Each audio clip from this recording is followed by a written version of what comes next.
दोस्तों नमस्कार, मैं हूं दीपक हिमांशु और आप देख रहे हैं टीचिंग वाला। दोस्तों बिहार शिक्षक भर्ती 3.0 के फॉर्म भरने की डेट खत्म हो गई है और पूरा डिटेल आ गया है कि कहां पर कितने पद पर जो है यहां पर कितना आवेदन आया है और क्या कंपटीशन रहेगा।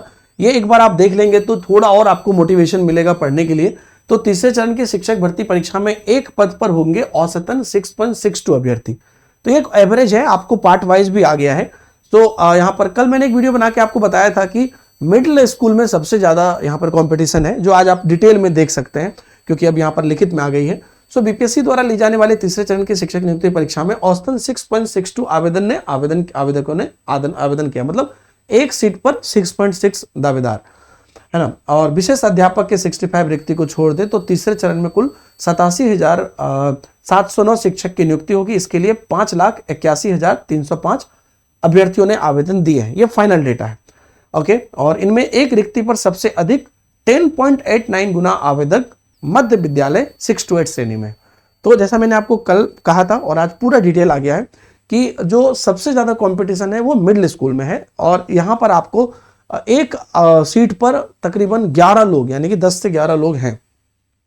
माध्यमिक विद्यालय 9-10 के लिए यह 8.52 गुना है और प्राथमिक के लिए जो है शिक्षक श्रेणी में यह 5.73 गुना है, मतलब एक सीट पर 5 साढ़े 5 लोग हैं। और सबसे कम जो है उच्च माध्यमिक में है, जो हमेशा होता है, एक सीट पर 2.77 लोग हैं, है ना। हालांकि पिछले दोनों की तुलना में यह अनुपात तीसरे चरण में बढ़ा है। कह रहा है कि पिछले चरण की तुलना में इसमें अनुपात बढ़ा है ओवरऑल। तो अब देखिए, प्राथमिक में टोटल पद है 28,026, आवेदन है कुल 1,60,644, अनुपात है ना, देख लीजिए 5.73 का। मध्य में है 19,645 पद, आवेदन है 2,13,940 और 10.89 का रेशियो है। माध्यमिक में 16,970 और 16,970 सीट है, 1,44,735 आवेदन है, 8.52 का रेशियो है। उच्च माध्यमिक में 22,373 सीट है, 61,986 बस आवेदन आए हैं, 2.77 का रेशियो है।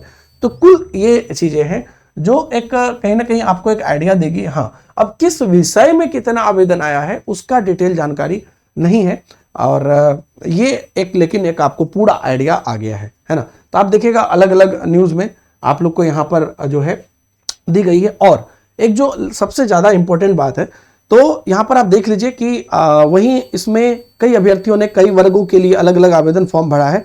ऐसी स्थिति में परीक्षा में इतने लोग शामिल होंगे। और देखिए यहाँ पर कुछ जो लास्ट में इंपॉर्टेंट बात लिखी है कि 6ठी से 8वीं और 9वीं के 10वीं के लिए कई अभ्यर्थियों ने कॉमन आवेदन भी किया है। इस तरह से कई अभ्यर्थियों ने माध्यमिक और उच्च माध्यमिक दोनों के लिए आवेदन फॉर्म भरा है। आयोग के सचिव रवि भूषण ने बताया कि परीक्षा की तिथि में कुछ बदलाव संभव है। तो अब ये आप मान के चल सकते हैं कि परीक्षा की तिथि में कुछ बदलाव होगा। Last but not the least point, तो एग्जाम में कुछ परिवर्तन हो सकता है, तिथि आगे बढ़ सकती है ना, कुछ बदलाव हो सकता है। वो कुछ बदलाव क्या है, क्या वो 17 के पहले ही कंप्लीट करने का बदलाव है या इस मंथ के लास्ट तक जा सकता है, क्या बदलाव है वो देखना होगा, क्योंकि जल्द से जल्द वो लोग अपडेट कर दें, क्योंकि उसी हिसाब से बच्चे लोग भी अपनी कैंडिडेट भी अपनी मेंटल प्रिपरेशन करेंगे। और आचार संहिता लगने से पहले अगर नहीं होती तो फिर फंस भी सकती है। इसलिए क्या होता है, ये जल्द से जल्द अपडेट कर दिया जाए। बाकी आप लोग अपनी तैयारी में कोई कमी मत छोड़िए, है ना। आगे जो भी अपडेट आएगा कुछ तो हम आपको बताएंगे, चाहे एडवर्टीजमेंट से जुड़ा हुआ हो या किसी भी चीज से जुड़ा हुआ हो। टीचिंग वाला यूट्यूब चैनल पर आप प्रिपरेशन करते रहें, और साथ ही साथ पीडब्ल्यू के ऐप पर भी आपको एक से एक बैचेज यहाँ पर उपलब्ध हैं। और अगर आप TRE 3.0 और 4.0 दोनों की तैयारी कर रहे हैं तो उसके लिए भी महापैक है या सेपरेट बैचेस भी हैं, अभी भी आप डेडिकेटेडली रिवाइज कर सकते हैं। Thank you very much, bye bye, जय हिंद।